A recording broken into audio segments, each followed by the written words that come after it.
কোটি বাংলাদেশের মানুষের। এই জুলাই ভারতীয় আধিপত্যবাদ বিরুদ্ধে। জুলাই হওয়ার পরের এইটা প্রথম জুলাই, তার মধ্যে যদি হাতে সনদ না পাই, বাংলাদেশের স্বাধীনতা সার্বভৌমত্ব থাকবে না।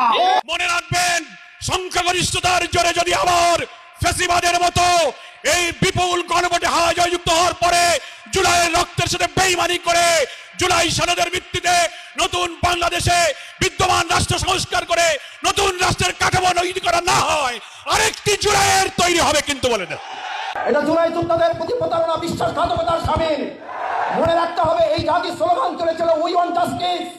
যদি সেই ন্যায়পরায়ণ থেকে বিরোধী দল কিংবা সরকার কেউ ভুলে যায়, তাহলে ওই জুলাই যোদ্ধা যারা একটা গুলি করলে একটা সরে, বাকিগুলো সরে না, তারা বেঁচে আছে। আমার 5ই আগস্টের জন্য রাস্তায় তারা নেমে আসবে। এই জুলাই সনদ কিন্তু কোনো কবিতা না, কোনো রাজনৈতিক রেটরিক না, এটা আমাদের পরবর্তীতে বাঁচার সনদ। এটা দ্বিতীয় বাংলাদেশের, এটা হচ্ছে তফসিল। এই জুলাই সনদ অবশ্যই দিতে হবে। ওসমান হাদি সহ প্রতিটি হত্যাকাণ্ডের বিচার করতে হবে। জুলাই বিপ্লবের আকাঙ্ক্ষা বাস্তবায়ন করতে হবে।